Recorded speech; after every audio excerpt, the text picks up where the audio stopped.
I think complicators are the people that do that. They make the problem seem bigger than it is. They point out the obstacles and not the solution. They make what is typically a difficult but linear process anything but linear. I think the reason this article got the pickup that it did, and the reason it resonates with so many people, is you kind of know what I mean when I talk about simplifiers and complicators without even defining it. Initiating becoming a hiring machine sequence in 3, 2, 1.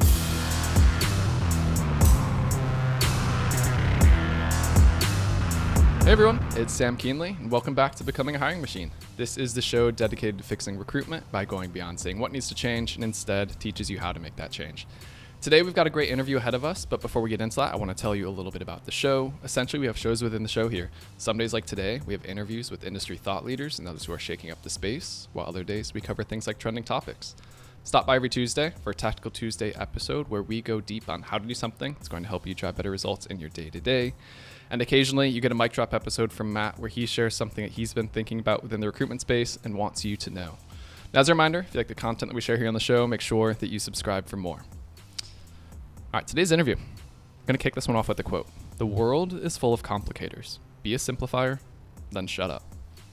These two sentences were posted on LinkedIn in 2024 by Mike Troiano and are ultimately what's led to the conversation you're about to listen here with a return guest, Paul Stansik, operating partner at ParkerGale. So Paul took these two sentences and created two articles that I've honestly gone back and read countless times at this point over the past few months. The first article breaks down simplifiers versus complicators, while the second article, and exactly what we're going to be getting into today, breaks down how do you find and hire these simplifiers. So without further ado, let's get into this topic today with Paul. Paul, welcome back. Sam, thanks for having me, man, for this. Yeah. I think it's the second time now, right? Second time. There's only, I think I can count on two hands the number of repeat guests that have made it back on the show. So you're in the lucky few.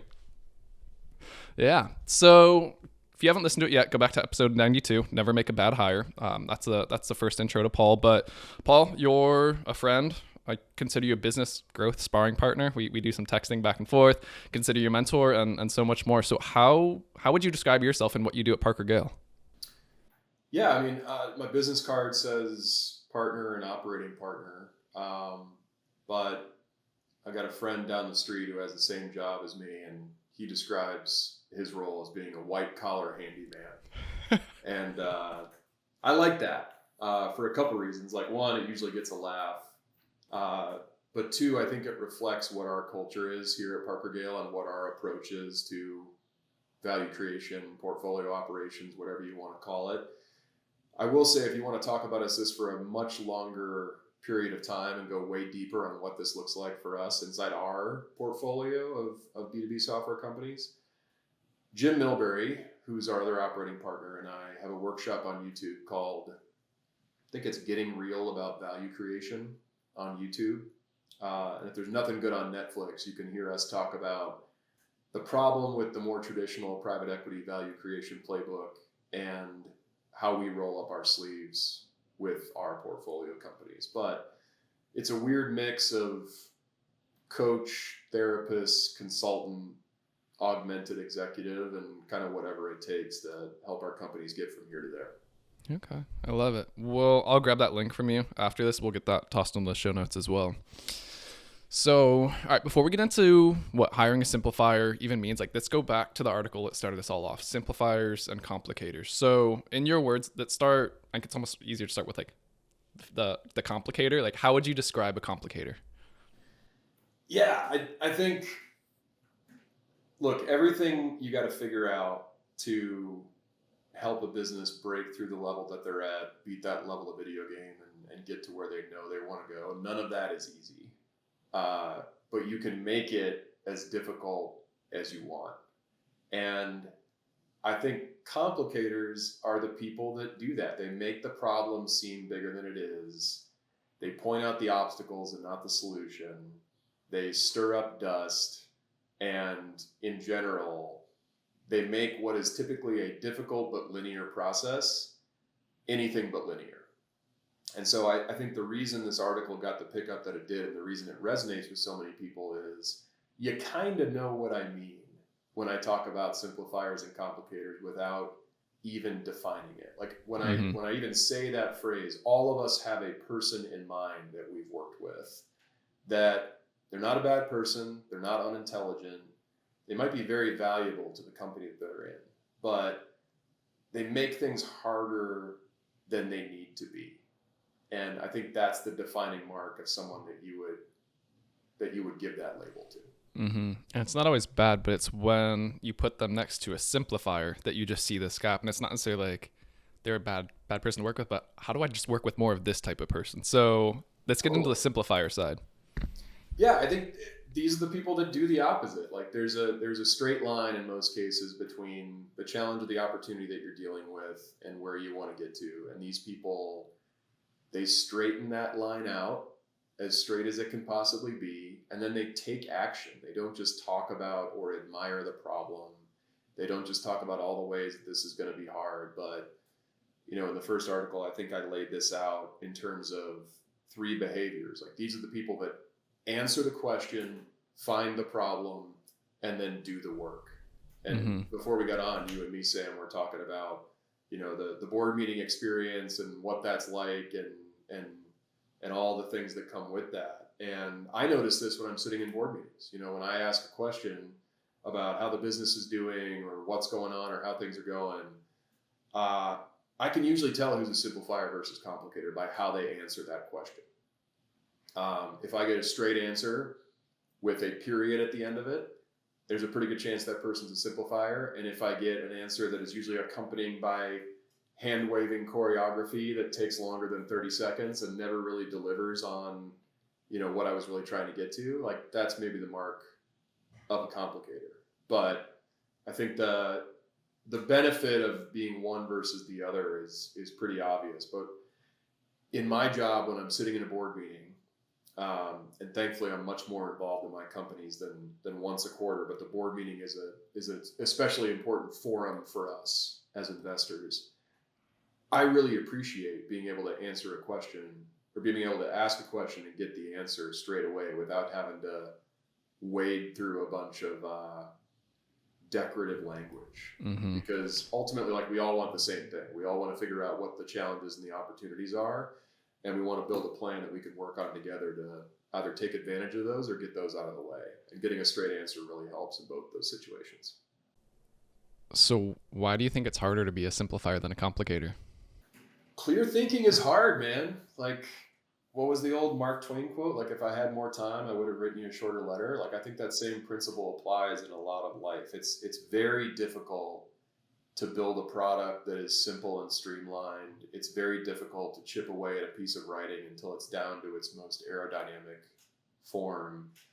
And it's pretty difficult to think through a problem to a level where you can identify, like, hey, here's my diagnosis, here's our options, here's what we should do, and here's the reasoning why. Like, all of that stuff seems really clear in our own heads, but when you try to get it out there, either in verbal form or written form, what you usually find is the delivery is harder than what's conking around in your brain. So I think one of the things that's hard about it is, like, it takes time to be a simplifier, and it takes extra effort to take a description of what's going on, take a product, take a problem, and strip it down to its most streamlined form. I think the other reason it's hard is, like, there's a lot of environments in the world and in companies that are bigger than the ones that we invest in, where being a complicator is kind of rewarded, right? So if you can figure out how to make a problem look big enough and position yourself as the solution to that problem without fully ever solving it, that's not a bad recipe for success in some of the, I would say, lesser effective corporate environments out there. It's also exactly the opposite of what you need in an emerging technology business. So this is the classic trap of when you go and hire someone from a big Fortune 100 logo and you focus on their pedigree versus how they think or what they've actually accomplished. There's a lot of complicators inside of big companies. And in a lot of cases, your ascension up the ranks at a big company is dependent on your ability to make your impact and to make the problems that you solve bigger than they actually are. Mm-hmm. And if I'm thinking about who's going to be on the management team of one of my portfolio companies, that's something I test for explicitly is, can you give me that clear thinking? Can you give me that simplifier mindset? We're going to put a lot of obstacles in front of you. Like, no job is easy inside our portfolio, but that's why it's fun. I want to know that you can strip that stuff down and get it out of the way, Mm-hmm. and not make it bigger than it needs to be. Yeah. I started my career at a big company, and you would have hated me early in my career because I was that person. I learned the lesson though I was managing $1 million per month ad budget, and I remember just going to these meetings and just showing data. Look at all this data. Look at all this stuff. And at one point, it was in front of the leadership team, and I just remember a few minutes into it, they were just like, I could almost see fingernails digging into like the desk in front of them. So what, man? So what? Yeah, that was exactly the thing. They were just like, get to the point. What are you doing about this? And I couldn't have answered that question, to be completely honest. Like, looking back on it, and that was the moment I was just like, oh, they're operating at a different level. It's not about like what do you have access to, but what do you know? Why should I care? What are you doing about it? Get to that as quickly as you possibly can. That's the secret formula. It's simple, right? But we like to complicate things. It's fun to pop wheelies every once in a while, right? But ultimately, this is another way to think about the simplifier thing. Like, if it doesn't end up as a change to the product, or it doesn't end up as something in front of a customer in some ways, like, you really didn't do anything. You can come up with the slickest dashboard, the best looking deck, the best presentation, but if it doesn't move the product forward, or it doesn't influence how a customer thinks about you or the action that they take, you really didn't do anything. Yeah. Harsh truth, but it's true. So as a follow-up to that first article, you got people coming and be like, well, how do I find these mythical simplifiers and recruiting? It's the purple squirrel, right? Yeah. So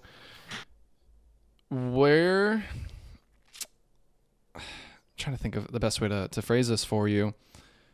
Recruiters they want to find simplifiers. They're not going out of their way to try to find complicators. But to your point, if they're at a big Fortune 100 company, you can be allured by that big logo, look at this experience that they probably have.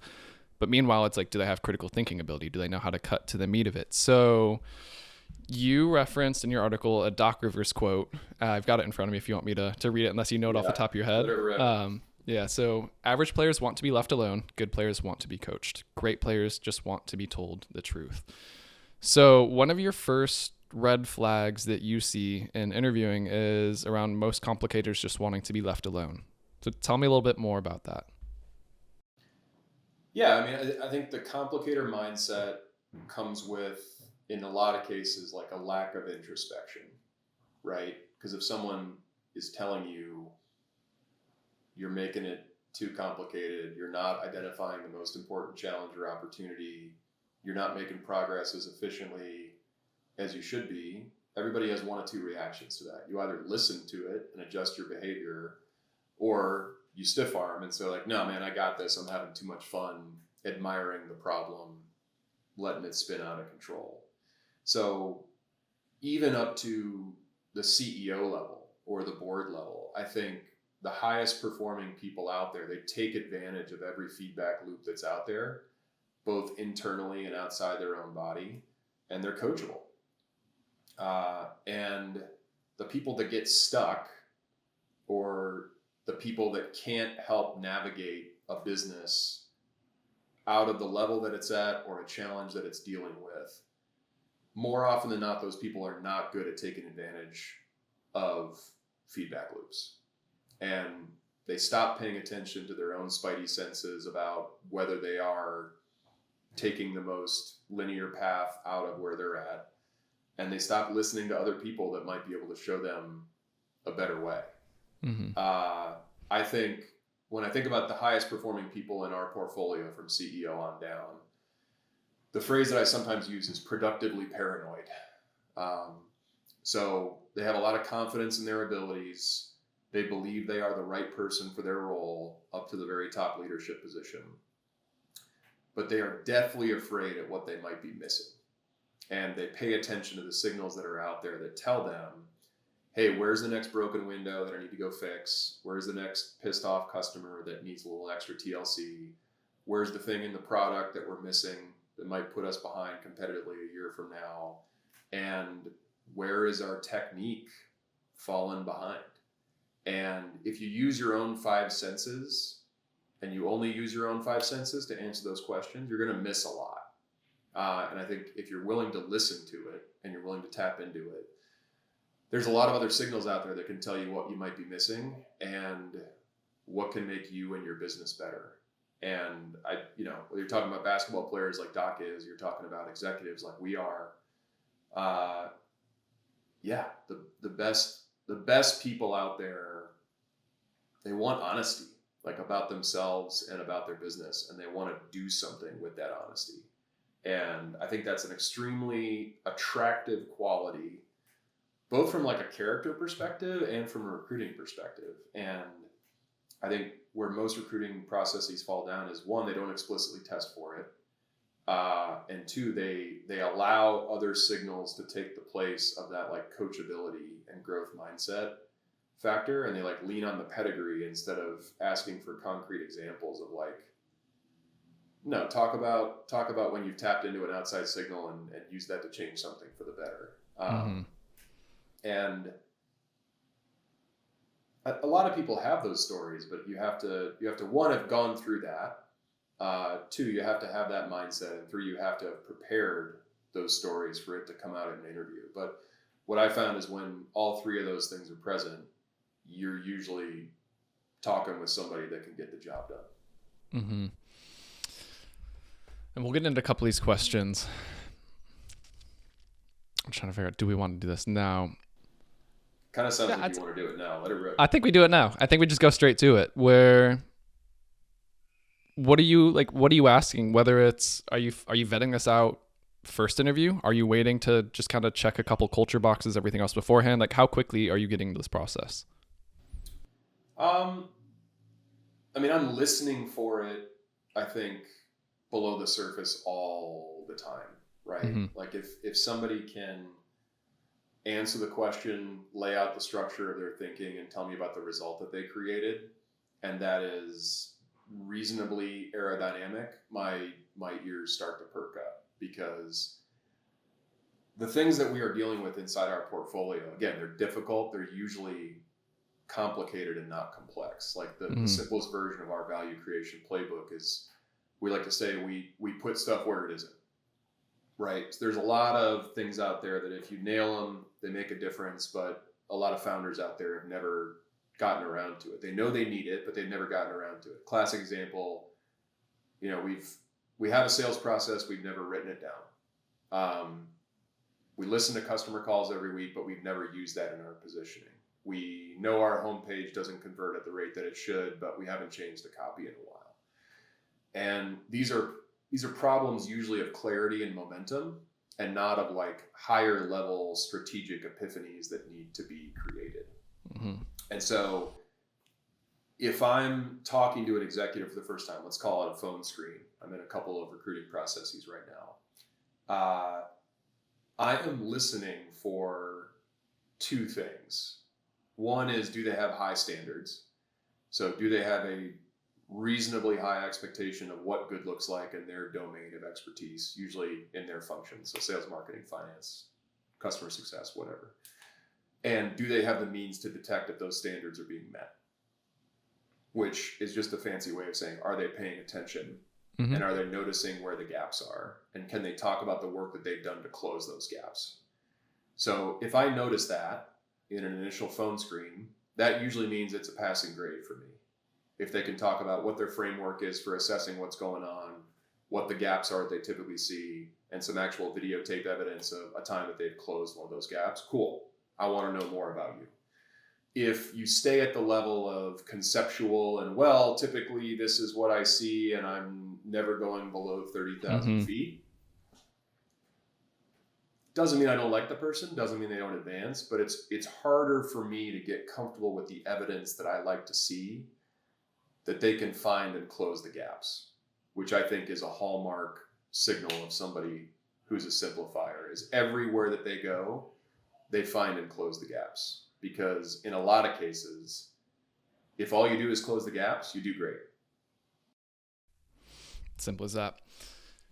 And yeah, to your point, just because you like someone doesn't mean you don't advance them, but there are those people that they're just that hell yes person, right? And you got a couple people be like, I can't wait to get them talking to the next person, to the CEO of the company they're going to be working with, the hiring manager, versus like, yeah, I think they could be good. I want to get, a little bit of a range in here so people can understand, what's the opportunity look like in terms of skills levels, what you could get. But it's almost like in marketing where I was talking about, like, how do you make the first list, that consideration set, because more people are going to buy from that than not. Like, you usually have that pretty quickly with a lot of the candidates that you get through. So, all right, before we get into the two questions you ask, you all do, especially for your executives, you proactively source a lot of your candidates. You're not just waiting and trying to get these people in. So is there anything that you're looking at from an experience, a skill, a LinkedIn profile, anything? Because it's, again, they're not submitting resumes and cover letters to you. You can't put screening questions in front of them.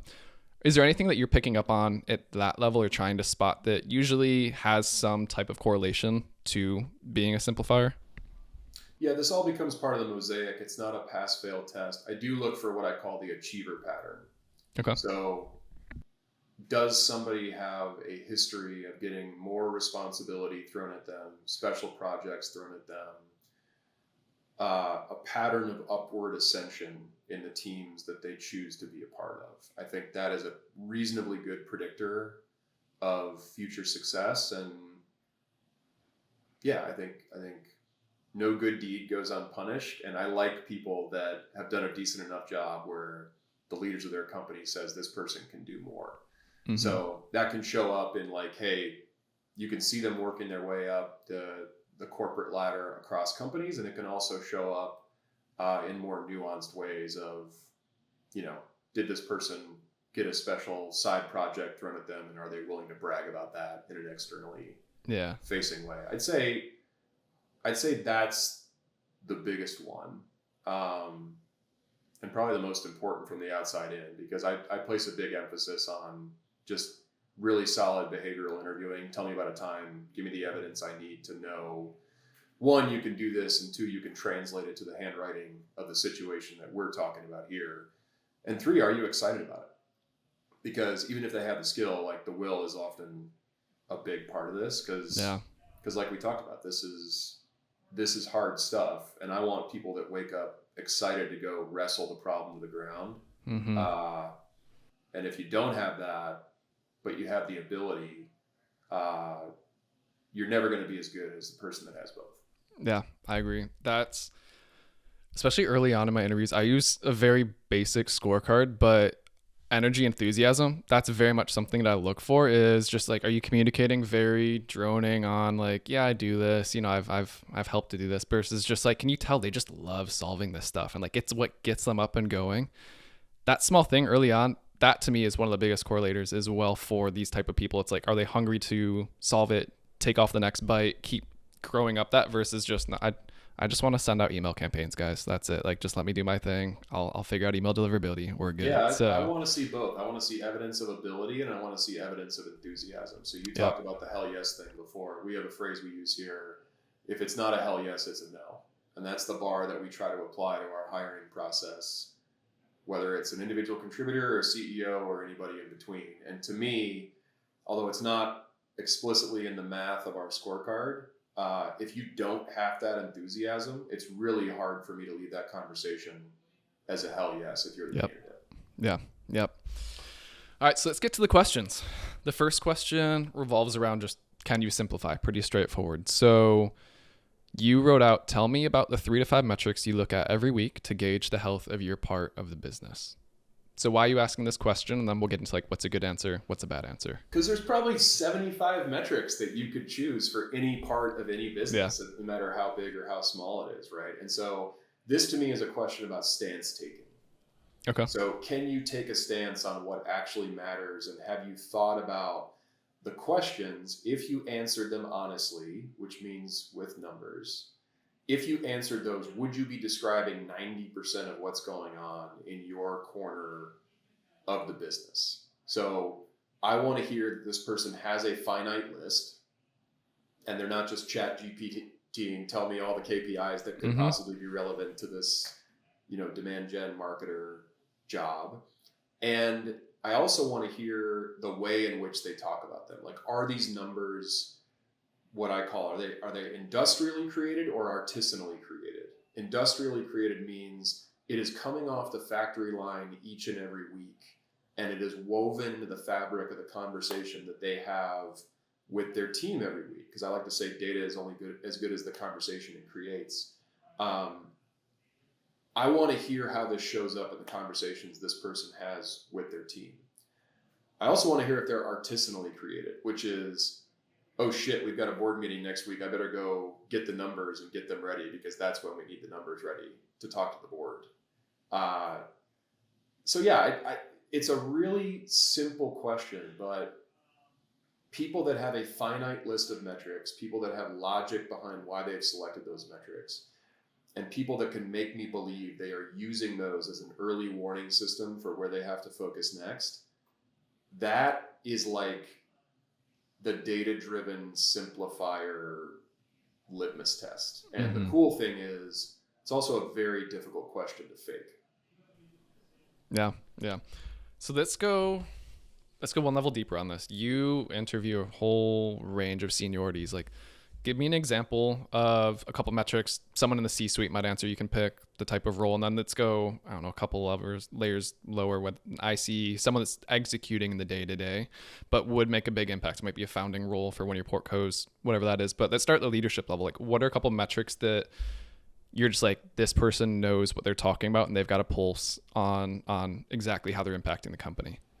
Yeah, I got a good framework for this. I think it works for almost any role. Like, somebody who is truly data driven to me is taking advantage of three kinds of KPIs or data points or metrics. It's kind of the results KPI, which is just how well did we do, versus some target, ideally tied to like a whole company budget number. There's a leading indicator metric of how well are we going to do, which, for a marketing or sales role is usually top of funnel, whether it's leads or opportunities created or meetings or something like that. And then there's also a quality metric, which is how well are we doing it? And I like to hear people at the executive level and people at the individual contributor level take advantage of all three of those kinds of numbers. I think the easiest one, because it most naturally flows out of kind of like the typical company hierarchy, is the results question, because results always get reported to somebody. Like, you have a budget, you have financial filings, you have investors. They care most and first about the results question. So to me, if a sales leader isn't talking about their bookings performance, if a marketing leader isn't talking about the pipeline they create, like, that's a red flag, and like, I'm probably finding a way to end that interview gracefully early. I think the leading indicator is more difficult in the sense that it requires some annoying work around definitions. Like, we've all been part of companies where pipeline doesn't really mean anything, and you kind of throw placeholders in there, or MQLs have never really been well defined, or, a first meeting can be anybody who fogs a mirror. So I want to hear that somebody has set a target for their leading indicators and that they have a clear definition of what is and what isn't one of those things that they're counting. And then the quality thing, I think, is most subjective, but I want to hear that this person is measuring something that tells them where the balls are being dropped. And for a sales leader, that could be as simple as win rate. For a marketing leader, it could be a lead conversion rate. It could be measuring your funnel and trying to figure out where things fall out. But the best executives, I think, look for sources of waste in the systems that they're building. And it's very difficult to tell yourself honestly that you are looking as hard as you can for all those sources of waste if you're not using numbers to identify where you're dropping the ball. So I answered your question in a different way than you asked it, so maybe I'm being a complicator here, but I think that framework of, are you paying attention to how well you did, how well you're gonna do, and how well you're doing it. I don't ask people to fill in those numbers for me explicitly, but I am listening in the back of my mind for like, are you covering all of those bases? And the thing I might be listening the most for, especially in a tiebreaker scenario where we have two executives that we think could potentially both be hell yeses, is that quality metric. So do you really care about the technique that your team is using? And do you really care about how the execution that is happening inside the business reflects on you? To me, the clearest signal that that is there is if this person has a quality metric in place and if they're actively paying attention to it. Yeah. I know Steve Jobs is overplayed in business, but it's because I think he's set some great examples. So like the inside of an iPod and how that's designed, the box that it gets shipped in, the copy, he would review the ad copy and every single thing that went out. So it's, yes, you can see data leaks, but there's also, he had a bar internally, which is very, it's you can't measure that, but he wouldn't let anything go under that. So I think that's another thing that you can usually get a gauge on those types of people. Some complicators call them micromanagers, but I think people that also crave feedback and are simplifiers that want to have that growth mindset, they seek the feedback, they appreciate it because they're just like, oh, this is what they care about, I should care about, why do they care about it, and start to think about they're doing this for a reason. They're not just doing it because they want to pick it like, oh, there's a typo on the website. Well, if that's on a conversion page, does that matter? If that's on a lead form, does that matter with what gets input to it? So yeah, I don't know. There's things like that where I always like to look at that and translate to. It's like, he might be over talked about a little bit, but for good reason. Well, let me hit on that for a second, because I think the line between micromanagement and excellence is pretty gray and hard to see sometimes. I mean, to me, the litmus test is, I think both of those things, the hallmark of both of those situations, micromanagement and excellence, is like, wow, this person's paying a lot of attention to what's going on. To me, in a situation where you could call it micromanagement, it's coming from a place of authority. Like, hey, I want to exercise my muscles as the boss and make sure my fingerprints are all over every piece of work product. So I can point to it later and say, look at everything I was involved in. To me, it's this like weirdly insecure exercise of exercising your authority and like expanding your fiefdom. And on the excellence side of things, it doesn't come from a place of authority. It comes from a place of quality. Like, I have a bar. I have the means to detect if it's being met. And if I see something that isn't up to that bar, I'm going to step in and let my team know. And I'm going to coach or correct it. And that may seem like a woo-woo difference, but I think anybody who's worked for a micromanager and anybody who's worked for somebody who really cares about excellence, those team environments are very different. The end result is very different. And you just win more if you're willing to step in and make adjustments in the pursuit of quality. So we're getting way more philosophical here than you probably geared up for. But from like a leadership perspective, I think that really matters, because if all I did as somebody who invests in 100-person software companies, if all I did was hire people who have a really high standard for their work and who really cares if it's being met, I would probably do just fine. Yeah, it's simple as that. And I know, yeah, you joke philosophical, but this is just like, I don't know. This is the difference between a good hire and a great hire. Someone that's going to drive business, especially if you're helping to grow a small company that's trying to make a name for themselves, grow in a very crowded space. So let's get into the execution side. So this is the second question that you look at that's really understanding. It's like, okay, you've got that now. Can you execute? So a question that you like to ask here is, okay, now tell me about a time you noticed something in those numbers, you dug into what you saw, and you made a change as a result. Be specific about what you noticed, what you dug into, and what you did. There's a lot in this question. Unpack it. Yeah, I mean, you can be a simplifier and stop short of taking action. But what I want to hear is, are you just good at framing things? Which a lot of recovering consultants are good at, just framing things. For those listening, he's pointing at himself. Totally. But can you like get things moving in that direction, or are you just good at being the brilliant, arrogant doctor who can diagnose the problem but not do anything about it. So I'm listening for a couple things here. Like, one, are they getting specific? Can they clearly point out what they observed? Not only what they observed, but what triggered their curiosity. Like, why are they even willing to dig into this? And that's really important.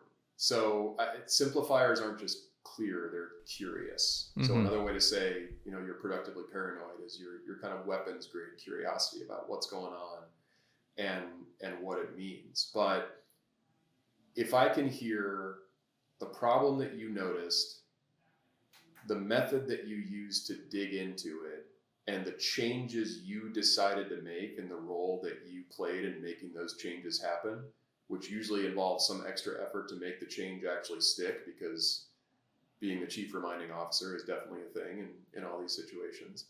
I start to get excited because, look, it's great if you can give me a 10-point assessment and tell me where my sales process or marketing process or month of end close or strategy is screwed up. But if you can't remove the thing that's in our way, and you can't play a big part in rolling up the sleeves and like getting that thing out of the way through your own manual labor, like, you're only going to be half as effective as you could be, right? So every business has challenges. Every business has problems. Every business has gaps versus some utopian version of what the best practice looks like. That's how consultants stay in business, is they compare you versus that standard. And wouldn't you know it, there's always gaps. But again, if you can't fill the gaps, I don't think you can claim you're a true simplifier. And you're always going to be behind somebody who could both diagnose the issue and do something about it. I've noticed a trend with simplifiers.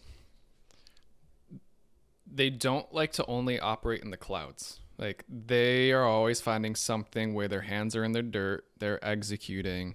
And I don't know if that's just, they're keeping their knives sharp, so to speak, but that's something where I think when you ask this type of question, if they can immediately go to a point of, what have they done about it? How are they doing it tactically from executing whatever part of the business they're operating in?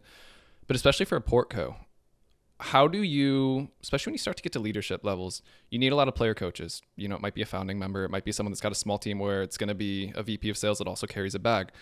How do you start to vet for people that are climbing up the ladder? They only want to operate at strategy. They kind of want to get their hands out of the dirt. But is there anything in there that you're asking for, that you're listening to, that you're seeing to differentiate the two? Yeah, I might be giving away too much of my hiring process here, but I'm actually okay if people hear this and then prepare, because that tends to be a good leading indicator, as people who over prepare. I will usually ask a question in a final round interview for senior executive roles, especially to test for this, what I would call altitude control, about firsthand observation. So really great if you set up a Tableau dashboard that tells you everything about the business. But again, if you're not taking advantage of both the powers of metric-driven observation and the powers of firsthand observation, you're like missing half the story. So the question that I will ask is something like, I want you to tell me about something surprising that you discovered firsthand in a conversation with a customer, and a change you made as a result of discovering that thing. And then I'll shut up, because I want to leave it somewhat open-ended. But what I'm listening for there is, one, do you spend time with customers?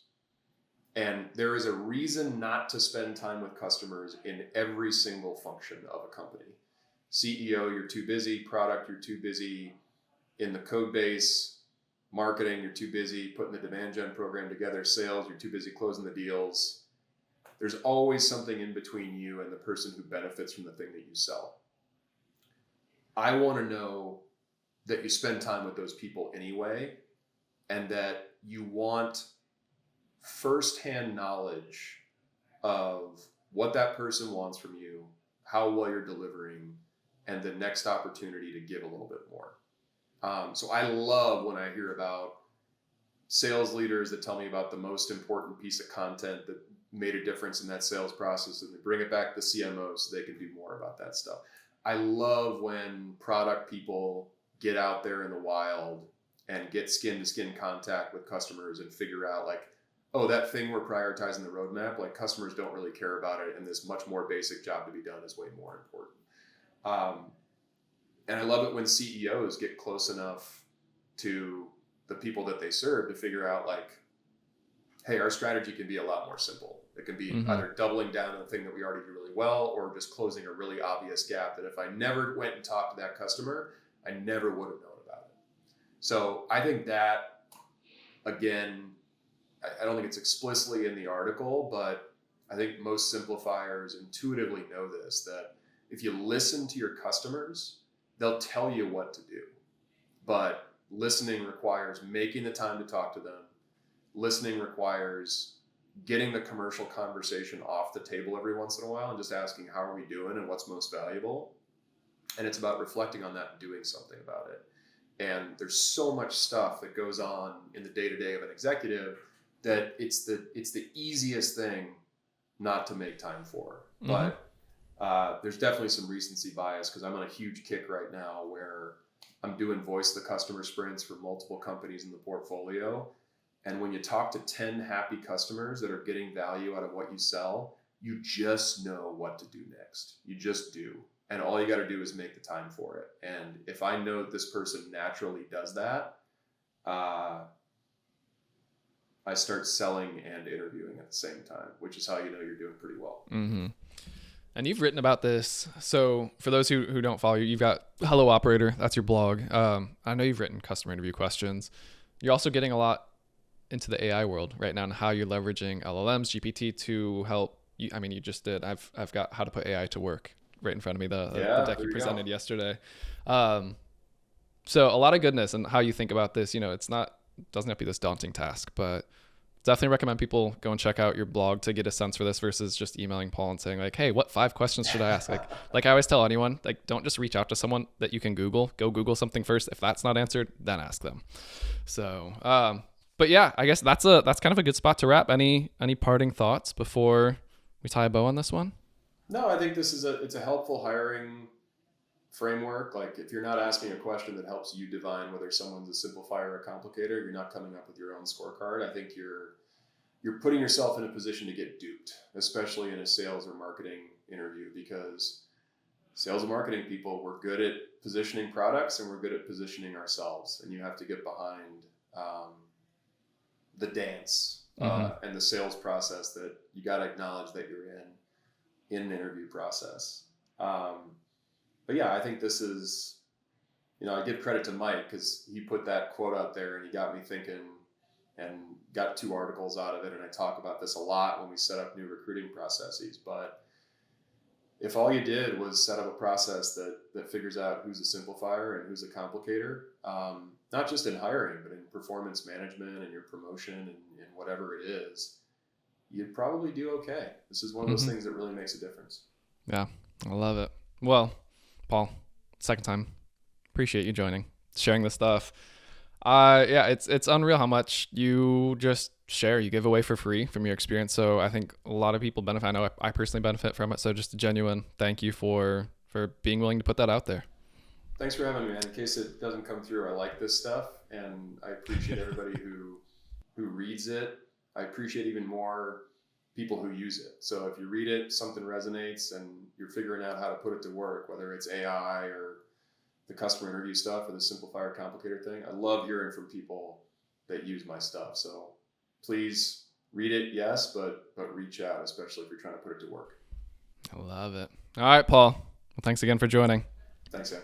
All right, and as we wrap, Becoming a Hiring Machine is a production of Loxo. If you like this episode, but you're not sure where to go next, we do have a link to a similar one, and you can find that in the show notes within the description of your favorite podcast streaming platform, as well as on our website. Full video episodes are available on YouTube. If you ever have questions, send them our way, podcast@loxo.co. And lastly, if you love this episode, please make sure to leave us a quick rating in your podcast streaming platform. It only takes you 3 seconds, but it's going to help others like you to find us. So, all right, everyone, that's the show. That was a phenomenal interview with Paul Stansik. Until next time, bye, y'all.